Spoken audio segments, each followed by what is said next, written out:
What's good, party people? Christopher here with the hopezy.life, talking a little Pandy, the Panda Dragon coin that is coming to Solana. And I know it has been a minute since I have made a video. As I've mentioned, I've gotten really busy with various other aspects of my life. Work-related stuff. I'm getting more active in my church. I'm doing more service work, and just busier in general. And so it's taken me a minute to kind of adjust to my increased responsibilities and make sure that I'm appropriately managing my time. So I think I've got things pretty well dialed in now and look to really reapply my foot to the gas pedal of the hopezy.life because, unfortunately, with me kind of taking the foot off the gas pedal, kind of slowed the growth of the project. And obviously, as the guy who started the project, it's very important that I'm as active as possible with the project in order to help us grow beyond our current community that we have. Now, I've talked a lot about a bunch of different stuff in the Facebook group that I think will help us grow the project, specifically towards the end of July, early August. It's going to kind of depend on a few different things, but I'm going to start really going into crypto school, if you will. I'm going to break down all of the different ways that I look at charts. I'm going to go into different technical analysis, fundamental analysis. I'm going to break down my personal strategy when I trade meme coins. And trading meme coins is a way in which you can sort of ensure that you are profitable even when the broader crypto market is going down, which we've seen recently as part of this accumulation shakedown period post Bitcoin halving. Now, I also did post on Facebook recently, kind of a long thread outlining why I am still very bullish on the market, despite there being so many kind of bearish sentiment that's floating around. Again, what we have to understand with the crypto market, just like traditional finance, you need to be counterintuitive. You need to be contrarian. You need to understand that the big whales control the messaging. And what they're telling you to do is the opposite of what they want to do. So when all you're hearing from everyone is that crypto is crashing, really be cautious before you think that it is crashing and that you go ahead and sell your positions. Because one of the things, and this is philosophically applied way beyond just crypto, what we want to be doing to be savvy, intelligent investors, and a good point to recommend and to point out that this is not financial advice. Do your own research. This is for entertainment purposes only. But a smart thing to do is to buy fear, because fear is false evidence appearing real. Okay? When the only way, here's the deal. If when prices go down, you panic and you sell, you will lose money. It's a fact. So what we have to recognize is that although we cannot pinpoint exactly what the market is going to do on a second-to-second, minute-to-minute, day-by-day, week-to-week basis, we do know on a long enough time scale, crypto is going like this, right? We know that Bitcoin, I remember when I first bought my first handful of Bitcoin, it was $2 each. It's currently around 60,000, okay? Over time, crypto is going up. We're currently roughly a $2.4 trillion market cap for the entirety of crypto. By 2030, that is going to be above 5 trillion. I believe it's going to be much more than 5 trillion, but just to keep myself safe and make sure that I'm accurate when I say what I say, it will be over 5 trillion. That is a fact. There's a lot of things that make me bullish in the near term as well, because it's of course important to time when we enter in our positions. Now, I know some of you timed when I talked about Solana pumping before. Others of us, I didn't sell any of my Solana, so I watched it go up and then I watched it drop down. So my position is currently, my Solana position is currently worth less than what I originally invested. But I'm not worried about that because my Solana position is going to be getting put into Pandy, and Pandy is going to go up and Solana is going to go up. Now, there's a Ethereum ETF that is passed, but it hasn't officially started. Experts are thinking it's going to start in July. It's pending a particular form approval. Once that happens, that's going to drive massive capital into the overall crypto market, and it's also going to set the stage for a Solana ETF, which is most likely next in the pipeline. Part of the thread that I posted yesterday talked about a large Canadian company that has filed for the first Solana ETF. And from everything I can tell, it looks like it is going to happen. Most likely not until 2025. But again, I can't predict the future. I can just simply look at various things and make my best educated guesses as to what's going to happen. We also can look at various other trends as far as Switzerland and Canada decreasing the rates from their centralized banks. And what we know throughout history is that as major countries make moves, other countries follow them. So we should see something similar, especially given the fact that it is an election year within the United States. And crypto is a hot button for this election. Trump has said that he is going to open up the crypto markets. He's going to get rid of Biden's restrictions. And of course, this makes it a hot button issue. Regardless of who becomes president, the sentiment is going to grow towards crypto. It's going to be talked about more in the mainstream. And as it gets talked about more, you're going to have people investing into it, people putting attention into it. And because within the United States, every election year, as we get closer to election, the powers that be try to stimulate the economy in various ways because they want people to not be thinking about that when they make their vote. And obviously, as we know, in America, the economy has been pretty rough for a number of years now. And so that in itself is going to be helping the crypto market. There's a bunch of other stuff that we could go into as well, but ultimately, I'm bearish and I see this shakedown, this accumulation period as the absolute most wonderful opportunity for those of us that have not been in crypto for a while or have never been in crypto to establish a good position that will allow us to profit during this bull run. Now, again, one thing that I talk about as far as a strategy that people can use, again, I'm not giving any kind of advice, but is dollar cost averaging. This is a very standard strategy. It takes your emotion out of it. It's where you simply say, hey, I can afford $100 a month, $500 a month, $1,000 a month, whatever the case may be, to invest into crypto. And you just invest consistently over time, again, knowing that values are going up over time.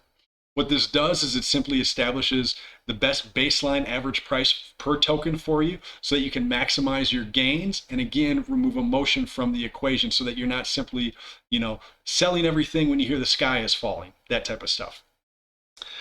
What else did I want to talk about today? Oh, yes. So the other thing that is important to note, and I will finalize this decision as soon as I can, but it's kind of hanging on a little bit.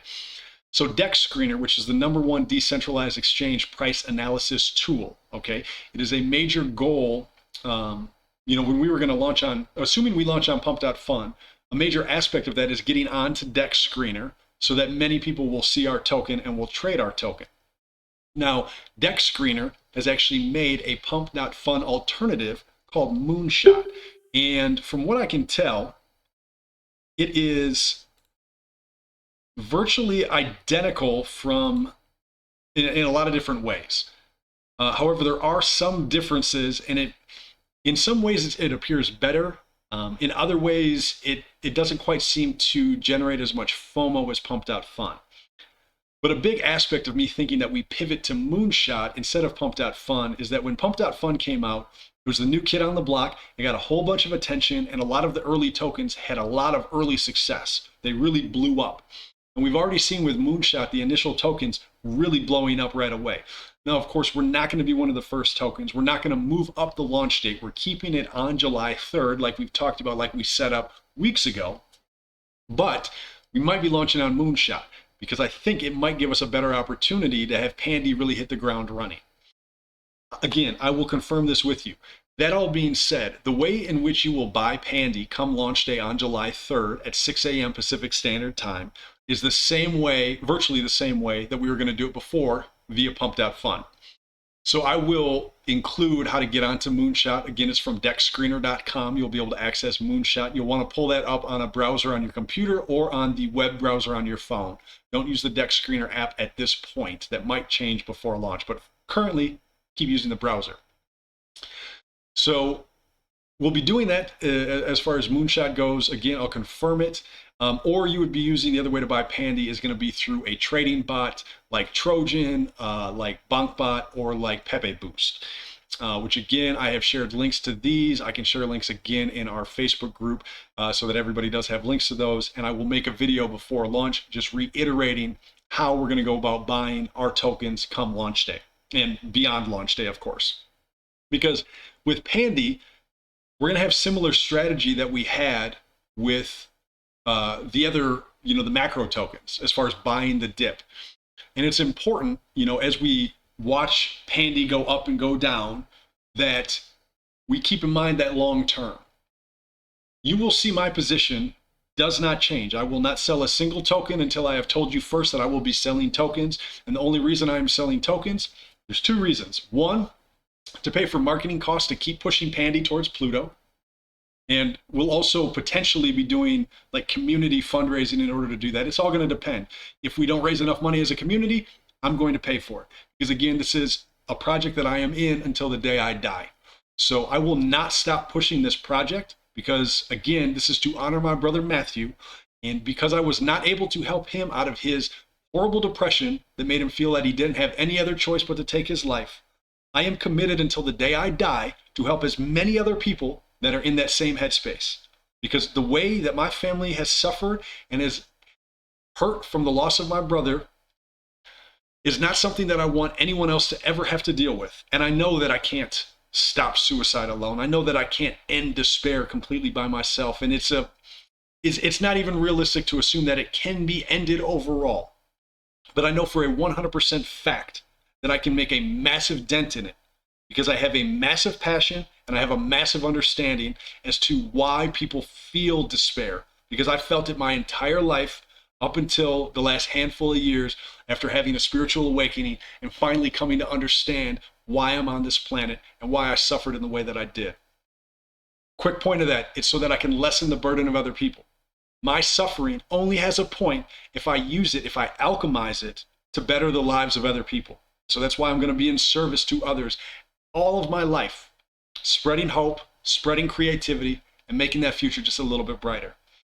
So that's what Pandy is about. That's what we're getting ready to launch. And I'm excited to get back into this. I'm excited to really drive this project. And I'm also excited to help share more of my knowledge, because the more of us that we can empower, that we can move towards financial independence, the more of us that can actually live our calling. We can live our purpose. We can do what we are on this earth to do. So I want to just kind of end things with a little, kind of a funny story about my brother Matt, because I'm making it a point in my life to remember all of the good times more than just his final decision. And I thought this is kind of a funny story, mainly from my perspective as the older brother. But it does involve my brother, and it involves a rocket, because of course, as we launch Pandy, I've been talking about we're launching a rocket and we're going up to Pluto, right? So keep in mind, my brother and I, roughly 2 years apart, he was younger than me. And everyone always told us that we were so different. Okay. I was, taller, more into sports. I liked roughhousing. My brother was smaller. He was more into, reading. He liked, crafts. He was just kind of different personalities, right? I was very rebellious. He very much followed the rules. And, somewhere around the age of, 12, 13, 14, give or take, during winter, I had made a model rocket. And it was a pretty sweet model rocket. I was very excited. I don't remember exactly how high it was supposed to shoot into the air, somewhere like 1,000, maybe even 2,000 feet up. I don't even remember how the propulsion system worked. But anyway, I did what I always have done my entire life, and I built it without instructions. And I made it my rocket. And yeah, I might have had a couple leftover pieces. Some of the parts I didn't use. But I made the rocket. I was stoked. I wanted to shoot it off. I didn't care that it was wintertime. I didn't care that it was cold.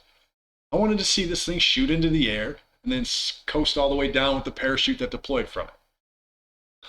So my brother, he's excited to see this rocket shoot off, but my dad says, no, you cannot go outside. I'm not going to go outside with you to shoot it off, and you can't do it without me because you're lighting an explosive. I need to be out there. Fair enough, Dad, but come on. You really, I spent all this time making it, but you wouldn't let me go out and shoot it. So me being who I am, I don't like to be told what I cannot do. And again, I was so excited to even get the rocket, let alone to fire it. I mean, the anticipation of being able to see this thing explode. Keep in mind, maybe I was a little bit of a pyro as a kid. I liked explosions, I liked fire, I liked these types of things. Anyway, so I take the rocket up into Matt's room. He is reluctant. He doesn't want me to launch the rocket, but I could tell there was a look in his eye. He did kind of want to see it go off. And so I started talking about how, well, I didn't even look at the instructions. I've never made a model rocket before. This probably isn't even going to work. And so I set it down, and I've got the little, I don't even know what you call it, like the launch box with a button on it, right, to push it, the firing button. I hit the button, nothing happens. And I'm like, see, it doesn't even work. And I hit it a couple more times. And then it did work. And that rocket shot up in my brother's little, 10 by 10, 12 by 12, whatever his room size was. And it starts flying all over the place, bouncing off walls, almost hitting me and him. It ends up hitting his map of the world that he had on the wall and burned significant portion of the planet. Unfortunately, massive devastation from this rocket.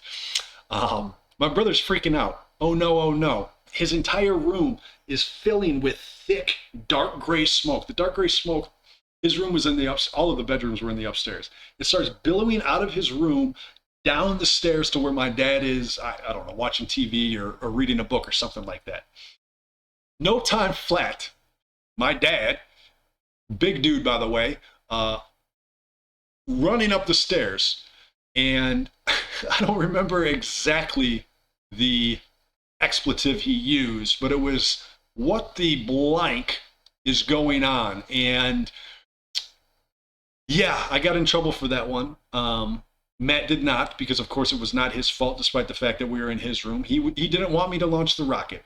But as the good older brother, I needed to make sure that he vicariously could enjoy my rebellious action. And so, anyway, I thought that was just kind of a funny story, having to do with a rocket, which kind of relates to this crypto project. And so I figured I'd tell you a little bit about my brother Matt, because he's a pretty cool dude, and I miss him. So yeah, that said, no need for me to ramble. Let's get excited here. Pandy launch is coming up. Today is the last day to get Solana if you want to be ready for the launch. But again, the coin's going to be existing for a long time. So even if you miss the launch, you can still get in early. And who knows what's going to happen on launch? I would love it if all of a sudden we get massive support from the outside community. They start jumping onto the social media links. They start reading about me and Matt and the story, the whole impetus for the project. And this thing spreads like wildfire. And all of a sudden we're a multi-million-dollar coin in no time flat.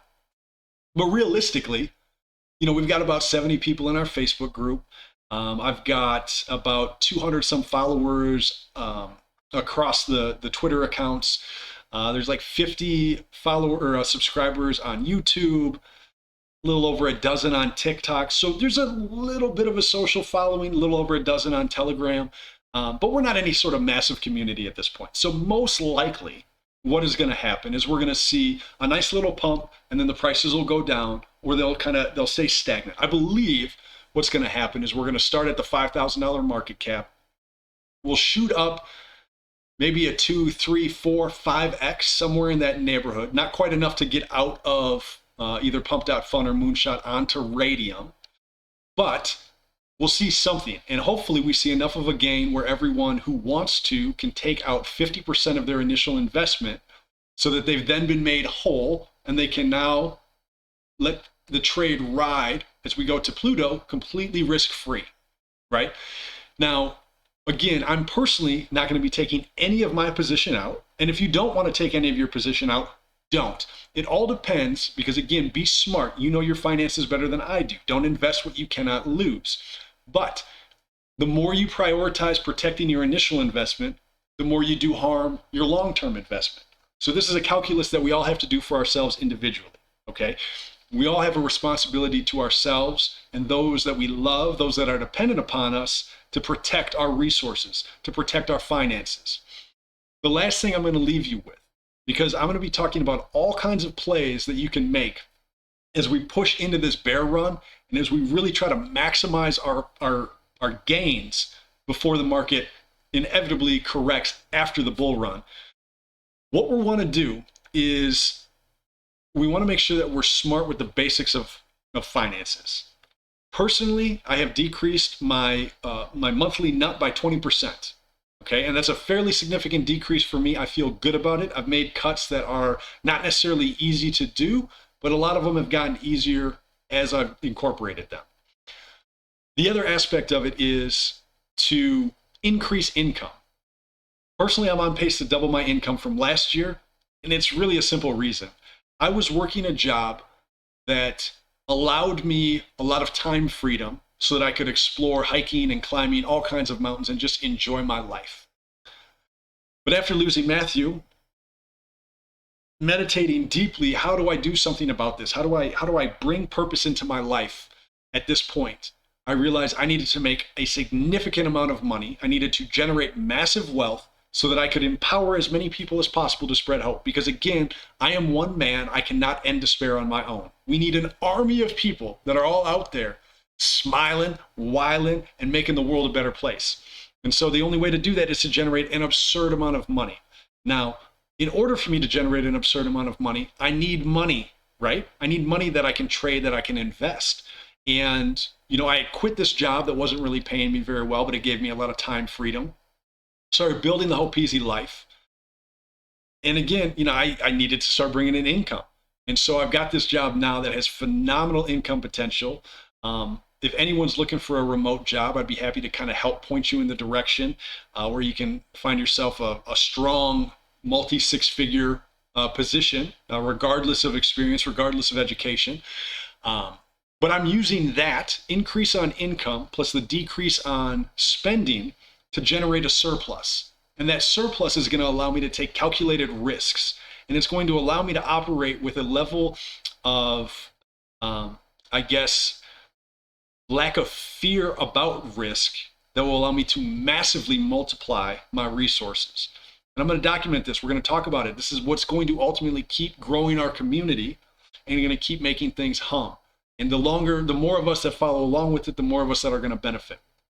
So, whole lot of stuff to talk about. Hopefully I didn't talk too fast. Hopefully there's some benefit to this video. I am excited to get back in front of you guys talking about the thing that matters most to me. And yeah, let's hit some in the comments. Let's make this video blow up because it's about time to launch Pandy. That said, let's talk soon. Peace.